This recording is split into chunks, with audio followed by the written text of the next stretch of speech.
साबित तो करे। घोटालों की सरकार, आपको याद है भाजपा के जुबान पर ये हमेशा तर्क रहता है, घोटालों की सरकार, परिवारवाद की राजनीति, इस तरह की बातें भाजपा करती है। देखिए, जो भी इस टाइम हिंदुस्तान की जो हालत है वो बीजेपी की सरकार है। जो इस टाइम घोटाले सामने आए वो बीजेपी की सरकार है। जो क्राइम बढ़ रहा है वो बीजेपी की सरकार है। नहीं होनी चाहिए थी। टोल प्लाजा बहुत तेजी से आगे जा रहे हैं, तमाम टोल्स यहाँ पर लगाए जा रहे हैं, लेकिन कोरोना का हवाला नौकरियों के लिए होता है कि नौकरियों के लिए इस तरह से प्रावधान नहीं हो पा रहे क्योंकि संकट की घड़ी है और देश के साथ। देखिए, बात बनाने से या बोलने से कुछ नहीं होता है। रविंद्र रैना जी या भाजपा के लीडर अपने कमरे में, एसी कमरे में बैठ के बयानबाजी करते हैं, उससे कुछ नहीं होगा। ग्राउंड रियलिटी देखिए, लोगों के पास राशन तक नहीं था कोविड में।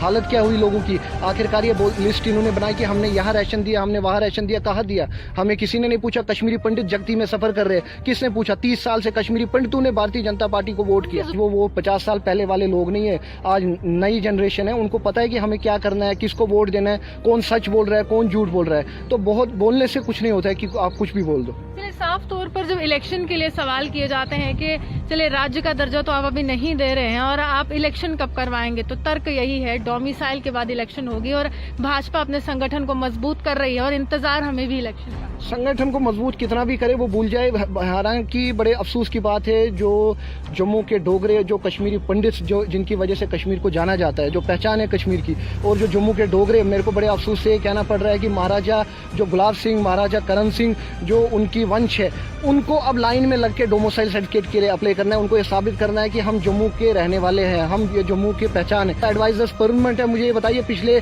जब से सतपाल मलिक जी थे तब से वही एडवाइजर चल रहे हैं। आखिरकार ये क्या हो रहा है? ये करप्शन नहीं है, ये क्या है? ये भेदभाव क्यों है? और सिलेक्टेड आप देखिए, चाहे आप खादी विलेज की बात कर लीजिए, चाहे सेंट्रल मिनिस्ट्री में बात कर लीजिए, जहां भी आप बोर्ड मेंबर्स बना रहे, कुछ बना रहे भाजपा के बना रहे। आखिरकार आम इंसान, आम जम्मू कश्मीर के युवाओं को चांस क्यों नहीं दे रहे? जम्मू के लोगों ने 25 MLA चुने, उनको मैंडेट दिया, लेकिन वो टोटली फेल रहे। आप डेवलपमेंट की बात कर लीजिए, आप फंड्स की बात कर लीजिए। आप देखिए, अभी हाल ही में एक कल परसों आया है कि कुछ जमीन पे ग्रैब किया है उन्होंने, लैंड इशू हो रहा है, वो भी भाजपा के मिनिस्टर रहे हैं। तो आखिरकार ये कोई सच शर्मा जी के उधर से आ रहा है, उनके ब्रदर का कुछ स्कैम आ रहा है। तो आखिरकार ये कब तक, मतलब देख लीजिए, डेली हम सुन रहे हैं। तो वो बीजेपी टोटली फेलियर होकर, अगर अच्छे दिन आए होते तो GID एस्पिरेंट सड़कों पे नहीं होते, SRO के इशू नहीं होते, आप देख लीजिए PHE डेली वेजर्स के इशू नहीं होते। तो जम्मू में कोई भी डिपार्टमेंट के डेली वेजर, पहले तो मैं ये भी पूछना चाहता हूँ कि आखिरकार डेली वेजर्स जो है उनको किसने जॉब दी है? मतलब बैकडोर एंट्रीज से हुआ है, कैसे हुआ है? और अगर आप डेली वेजर्स ले रहे हैं तो फिर उनको परमिट क्यों नहीं करा है? क्यों उनको सफर करा रहे रोड्स पे? क्यों पंचायत वालों को सफर करा रहे? हर एक डिपार्टमेंट आप देख लीजिए रोड्स पे है, भाजपा के खिलाफ है। आखिरकार अगर वो बोल रहे हैं कि हम डेवलपमेंट कर रहे हैं, हम रोजगार दे रहे हैं, तो सड़कों पे क्यों है? मैं चाहता हूँ आप लोग ये प्रश्न जो है वो सेंट्रल मिनिस्ट्री के उनसे भी पूछे, आप जम्मू के अध्यक्ष जो भाजपा के, उनसे भी पूछे कि अगर आपने डेवलपमेंट की है तो यूथ सड़कों पे क्यों है? यूथ क्यों आपके ऑफिस के बाहर प्रोटेस्ट कर रहा है? आखिरकार क्यों? क्या इसका मतलब एक झूठ बोल रहा है, दूसरा झूठ बोल रहा है? हर एक ऑर्गेनाइजेशन 370 की समाप्ति के बाद जम्मू कश्मीर में सियासी गतिविधियों पर पूर्ण विराम सा लग चुका था और यहाँ पर कारण ये बना था कि तमाम जो कश्मीरी लीडर्स थे उनको नजरबंद कर दिया गया। लेकिन समय बीतता गया और बदलाव आता गया और कहीं ना कहीं यहाँ पर ये समझ आता गया कि अब सियासत में सरगर्मी लानी होगी। अब सीधे तौर पर कुछ ऐसे मुद्दे भुनाने होंगे जिससे जम्मू कश्मीर की जनता को अवगत कराना होगा और ये अवगत कराने का काम तमाम विपक्षी दलों के नेताओं ने किया है। तमाम उन नेताओं ने किया है जो नेशनल कॉन्फ्रेंस से ताल्लुक रखते हैं, कांग्रेस से ताल्लुक रखते हैं, और तमाम उन नेताओं ने ये सवाल उठाए हैं कि आखिरकार आपने धारा 370 की समाप्ति तो कर दी, आप जश्न का माहौल चाहते हैं कि 5 अगस्त को, लेकिन क्या जम्मू कश्मीर को राज्य का दर्जा वापस मिलेगा? ये बहुत बड़ा सवाल है और केंद्र पर ये बहुत बड़ा प्रश्न चिन्ह है। इसी सिलसिले में गुलाम नबी आज़ाद ने मुलाकात भी की प्रधानमंत्री मोदी से। लेकिन जम्मू की क्या आवाज़ है, आज आपको बताने की कोशिश करेंगे। ऋषि किलम मेरे साथ है और इनसे जानने की कोशिश करेंगे NCP के एक बड़े नेता होने के नाते और जम्मू की आवाज़ होने के नाते क्या चाहते हैं कि जम्मू कश्मीर को स्टेटहुड मिले या फिर जम्मू कश्मीर में केंद्र शासित प्रदेश का दर्जा जो है बरकरार रहे। ऋषि, क्या लग रहा है कि यहाँ पर UT बेटर है या स्टेटहुड का दर्जा दे देना चाहिए? देखिए, सबसे पहले तो मैं ये बताना चाहता हूँ कि 370 की बात करना चाहता हूँ कि 370 था ही नहीं कहीं, क्योंकि हमारे जो लीडर्स हैं उन्होंने इस 370 को खोखला कर दिया था। आप बात कर लीजिए 370 की तो इसमें सदरी रियासत होना चाहिए था। आप बात कर लीजिए 370 की तो प्राइम मिनिस्टर JNK का होना चाहिए।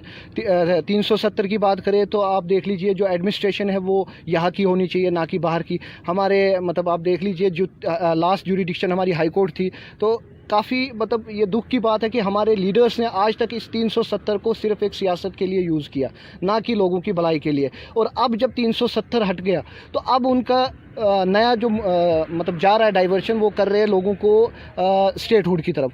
मैं ये चाहता हूँ, हमारी पार्टी जो एनसीपी पार्टी है, शरद पवार जी ने माननीय प्रधानमंत्री जी से काफ़ी बार मुलाकात भी की।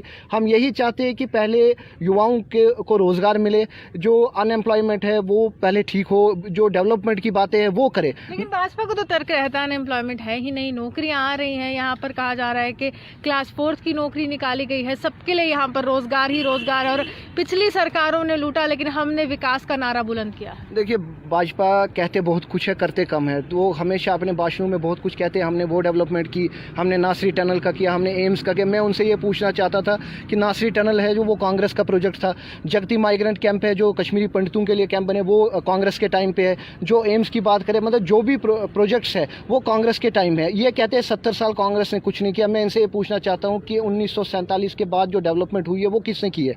क्या वो खुद ही अपने आप लूटने का भी आरोप है ना देश को कि लूटा बहुत है। देखिए, लूटने की बात नहीं है, लूट तो वो कोई भी आरोप लगा सकते हैं, लेकिन आरोप साबित तो करे। घोटालों की सरकार, आपको याद है भाजपा के जुबान पर ये हमेशा तर्क रहता है, घोटालों की सरकार, परिवारवाद की राजनीति, इस तरह की बातें भाजपा करती है। देखिए, जो भी इस टाइम हिंदुस्तान की जो हालत है वो बीजेपी की सरकार है, जो इस टाइम घोटाले सामने आए वो बीजेपी की सरकार है, जो क्राइम बढ़ रहा है वो बीजेपी की सरकार है। तो बोलने वाले बहुत कुछ बोलते हैं कि कांग्रेस ने ऐसे किया, अपोजिशन पार्टी ने ऐसे किया, ये खाली एक जुमले है, ये लोगों को गुमराह करने वाली बात है। लेकिन लोग समझदार है, आज वो 50 साल पहले वाले लोग नहीं है, आज नई जनरेशन है, उनको पता है कि हमें क्या करना है, किसको वोट देना है, कौन सच बोल रहा है, कौन झूठ बोल रहा है। तो बहुत बोलने से कुछ नहीं होता है कि आप कुछ भी बोल दो। चलिए, साफ तौर पर जब इलेक्शन के लिए सवाल किए जाते हैं कि चलिए राज्य का दर्जा तो आप अभी नहीं दे रहे हैं और आप इलेक्शन कब करवाएंगे, तो तर्क यही है डोमिसाइल के बाद इलेक्शन होगी और भाजपा अपने संगठन को मजबूत कर रही है और इंतजार हमें भी इलेक्शन का। संगठन को मजबूत कितना भी करे वो भूल जाए।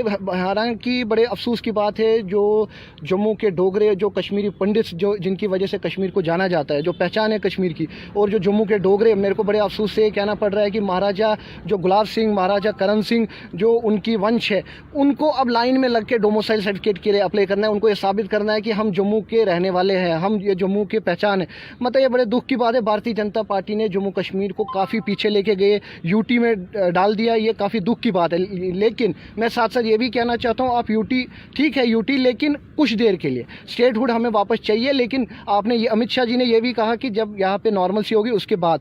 अभी मैं उनसे ये कहना चाहता हूँ कि कश्मीर में इस टाइम नॉर्मलसी अगर नहीं है, आपके कहें जम्मू में नॉर्मलसी है, जम्मू को फिर तब तक आप स्टेट में कन्वर्ट कर दीजिए। जम्मू को क्यों आप सफ़र करा रहे हैं? आप कश्मीर को या तो जम्मू की वजह से या जम्मू को कश्मीर, ये मत करिए। फिलहाल आप देखिए, राज्यपाल जो आपके मुर्मू साहब है, लेफ्टिनेंट गवर्नर, वो भी नहीं संभाल पा रहे। हम ये भी कहना चाहते हैं साफ रूप से कि वो भी संभाल नहीं पा रहे जम्मू कश्मीर की जो एडवाइज़र्स बनाए। क्या वो एडवाइज़र्स परमानेंट है? मुझे ये बताइए, पिछले जब से सतपाल मलिक जी थे तब से वही एडवाइज़र चल रहे हैं। आखिरकार ये क्या हो रहा है? ये करप्शन नहीं है, ये क्या है? ये भेदभाव क्यों है? और सिलेक्टेड आप देखिए, चाहे आप खादी विलेज की बात कर लीजिए, चाहे सेंट्रल मिनिस्ट्री में बात कर लीजिए, जहां भी आप बोर्ड मेंबर्स बना रहे, कुछ बना रहे भाजपा के बना रहे। आखिरकार आम इंसान, आम जम्मू कश्मीर के युवाओं को चांस क्यों नहीं दे रहे? बहुत बड़ा सवाल है ऋषि जी। इनसे जब सवाल किया जाए तो तर्क कोरोना का होता है कि कोरोना का काल चल रहा है, इससे कहीं ना कहीं आम आदमी के जीवन पर असर पड़ रहा है और विकास की गति धीमी हो रही है। बहुत बड़ा प्रश्न है, विकास की धीमी जो गति है, क्या वो गति जो है टोल प्लाजा पर नहीं होनी चाहिए थी? टोल प्लाजा बहुत तेजी से आगे जा रहे हैं, तमाम टोल्स यहाँ पर लगाए जा रहे हैं, लेकिन कोरोना का हवाला नौकरियों के लिए होता है कि नौकरियों के लिए इस तरह से प्रावधान नहीं हो पा रहे हैं क्योंकि संकट की घड़ी है और देश के साथ चल। देखिए, भारतीय जनता पार्टी ने जो इलेक्शन के टाइम पे प्रोमिस किए थे, अब उनको समझ कहीं ना कहीं आ रहा है कि हमने जो प्रोमिस किए हम उनको पूरा नहीं कर पा रहे। तो अब वो लोगों में क्या जवाब देंगे? लोगों को भी उनकी सच्चाई पता लगी। लेकिन मैं साथ ही साथ ये भी कहना चाहता हूँ, जो लीडर्स इस टाइम ये कह रहे हैं अपनी सियासत के लिए कि यहाँ इलेक्शन करवाई, लेकिन मैं उनसे ये पूछना चाहता हूँ, आप डेवलपमेंट की बात क्यों नहीं करते? युवाओं के रोजगार की बात क्यों नहीं करते? आपको चिंता है खाली यहाँ के इलेक्शंस की। आखिरकार इलेक्शन सब बाद में भी कर सकते हैं। इलेक्शन में ये भी इलेक्शन कमीशन ऑफ इंडिया से अपील करता हूँ कि बिहार का इलेक्शन भी अभी थोड़ा सा उसको भी टाले, कोई जल्दी नहीं है, क्योंकि कोविड की वजह से लोग ऑलरेडी सफर कर रहे हैं। लोगों की आप देख लीजिए इकोनॉमी कहाँ जा रही है, लोग कितना सफर कर रहे हैं। जो का तर्क है कि जब विकास हो रहा है तो एम्प्लॉयमेंट जनरेशन तो साथ साथ होगा। आप लोग रोड़ा अड़ा रहे हैं, जो तमाम विपक्षी दलों के नेता है वो चाहते ही नहीं है आप पर विकास हो? देखिए मैं साफ यही कहना चाहता हूँ, जम्मू के लोगों ने 25 एमएलए चुने, उनको मैंडेट दिया, लेकिन वो टोटली फेल रहे। आप डेवलपमेंट की बात कर लीजिए, आप फंड्स की बात कर लीजिए। आप देखिए अभी हाल ही में एक कल परसों आया है कि कुछ ज़मीन पे ग्रैब किया है उन्होंने, लैंड इशू हो रहा है, वो भी भाजपा के मिनिस्टर रहे हैं। तो आखिरकार ये कोई सत शर्मा जी के उधर से आ रहा है, उनके ब्रदर का कुछ स्कैम आ रहा है। तो आखिरकार ये कब तक, मतलब देख लीजिए डेली हम सुन रहे हैं। तो वो बीजेपी टोटली फेलियर हो चुकी है। बीजेपी के पास अब कोई भी ये नहीं है कि हम लोगों को बेवकूफ़ फिर से बना सके। अब कोई भी उनके पास और सोल्यूशन ही नहीं है। अच्छा, यहाँ पर अगर हम कहें तो आम आदमी की इस समय जो आर्थिक स्थिति है काफ़ी ज़्यादा कमज़ोर है, लेकिन पूछा कुछ जाता है, जवाब कुछ और आते हैं और इनको लग रहा है कि सब कुछ अच्छा चल रहा है। अच्छे दिन आ गए हैं। वो मेरे से ज़्यादा आपको पता होगा कि क्योंकि आप फील्ड में हैं, आपको पता होगा अच्छे दिन कहाँ आ रहे हैं, कहाँ कितने अच्छे दिन। वो जम्मू के अगर अच्छे दिन आए होते तो जीएडी एस्पिरेंट सड़कों पे नहीं होते, एसआरओ के इशू नहीं होते, आप देख लीजिए पीएचई डेली वेजर्स के इशू नहीं होते। तो जम्मू में कोई भी डिपार्टमेंट के डेली वेजर, पहले तो मैं ये भी पूछना चाहता हूँ कि आखिरकार डेली वेजर्स जो है उनको किसने जॉब दी है, मतलब बैकडोर एंट्रीज से हुआ है, कैसे हुआ है? और अगर आप डेली वेजर्स ले रहे हैं तो फिर उनको परमिट क्यों नहीं करा है? क्यों उनको सफ़र करा रहे रोड्स पे? क्यों पंचायत वालों को सफ़र करा रहे? हर एक डिपार्टमेंट आप देख लीजिए रोड्स पे है, भाजपा के खिलाफ है। आखिरकार अगर वो बोल रहे हैं कि हम डेवलपमेंट कर रहे हैं, हम रोज़गार दे रहे हैं, तो सड़कों पर क्यों है? मैं चाहता हूँ आप लोग ये प्रश्न जो है वो सेंट्रल मिनिस्ट्री के उनसे भी पूछे, आप जम्मू के अध्यक्ष जो भाजपा के उनसे भी पूछे कि अगर आपने डेवलपमेंट की है तो यूथ सड़कों पर क्यों है? यूथ क्यों आपके ऑफिस के बाहर प्रोटेस्ट कर रहा है? आखिरकार क्यों? क्या इसका मतलब एक झूठ बोल रहा है, दूसरा झूठ बोल रहा है, हर एक ऑर्गेनाइजेशन झूठ बोलेगी नहीं जी भाजपा ने कुछ नहीं किया? अच्छा, पेट्रोल डीजल के दामों में बढ़ोतरी हो रही है, आम आदमी की जेब पर असर पड़ रहा है, टोल प्लाजा पर टोल प्लाजा लग रहे हैं, महंगाई जो है चरम सीमा पर पहुंच चुकी है, लेकिन फिर भी भाजपा जो ये तर्क देती है कि समय जो है, चलिए कोरोना काल जो है उससे सब पर संकट आया, लेकिन अच्छे दिन जरूर आएंगे और जल्दी आएंगे। देखिए भाजपा, मैं फिर यही कहूँगा, भाजपा ने दावे बहुत किए, चाहे सेंट्रल मिनिस्ट्री हो, चाहे स्टेट। रविंद्र रैना जी कहते हैं मैंने लेटर लिखी, तो वो लेटर आखिरकार कहाँ गई जो उन्होंने सेंट्रल मिनिस्ट्री में भेजी कि यहाँ पे टोल प्लाजा के इशू है, बाकी इशू है? वो बेचते कुछ है, करते कुछ है। तो वो मतलब आखिरकार क्या हो रहा है मुझे बताइए। शर्म आनी चाहिए। कविंदर गुप्ता जी जैसे जो सीनियर लीडर है वो ये कहते हैं कि एसआरओ के इशू हम तब सॉल्व करेंगे जब हमारी सरकार आएगी, यानी तब तक यूथ जो है वो सड़कों पर सफ़र करे। अवरेज यूथ हो रहे हैं, कोई 45 साल का है, कोई 40 साल का है, मतलब उनको जम्मू की कोई चिंता नहीं है, बस अपनी कुर्सी। और ये बहुत ही दुख की बात है कि जम्मू के लोगों ने एक विश्वास किया। आप कह रहे हैं कि कुर्सी पहले, लेकिन ये तो कहते हैं कि सेल्फ लास्ट है और नेशन फर्स्ट है। देखिए मैं एक पोस्टर बना दूंगी सेल्फ, वो ऐसा कुछ नहीं है, खाली जुमलेबाजी है। पोस्टर बनाने से या बोलने से कुछ नहीं होता है। रविंद्र रैना जी या भाजपा के लीडर अपने कमरे में, एसी कमरे में बैठ के बयानबाजी करते, उससे कुछ नहीं होगा। ग्राउंड रियलिटी देखिए, लोगों के पास राशन तक नहीं था कोविड में, हालत क्या हुई लोगों की। आखिरकार ये लिस्ट इन्होंने बनाई कि हमने यहाँ राशन दिया, हमने वहाँ राशन दिया, कहाँ दिया?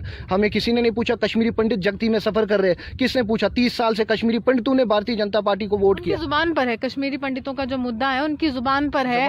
अगर कुछ भी हो, यहाँ पर कल सवाल किया गया था तो उन्होंने सीधे तौर पर फारूक अब्दुल्ला पर भी तंज कसा था कि चलिए जब इस तरह का समीकरण बन रहा था, जब तमाम कश्मीरी पंडित को कश्मीर से निकाला गया था, तब फारूक अब्दुल्ला इंग्लैंड चले गए थे, ये कहा था उन्होंने। तो ये आरोप प्रत्यारोप का सिलसिला कश्मीरी पंडित की जिंदगी के साथ जुड़ चुका है और उनके लिए कश्मीरी पंडित बहुत बड़ा जो मसला है और साथ ही साथ कश्मीरी लीडर्स को घेरने के लिए भी। नहीं, उनके लिए देखिए ये बात सच है कि फारूक साहब जब कश्मीरी पंडितों को 1990 में निकाला गया, मारे गए, तो तब डॉक्टर फारूक अब्दुल्ला वहाँ से चले गए, वो इंग्लैंड चले गए। लेकिन 1990 के बाद जब बीजेपी की सरकार बनी कोalition में पीडीपी के साथ, तब वो कहाँ थे? तब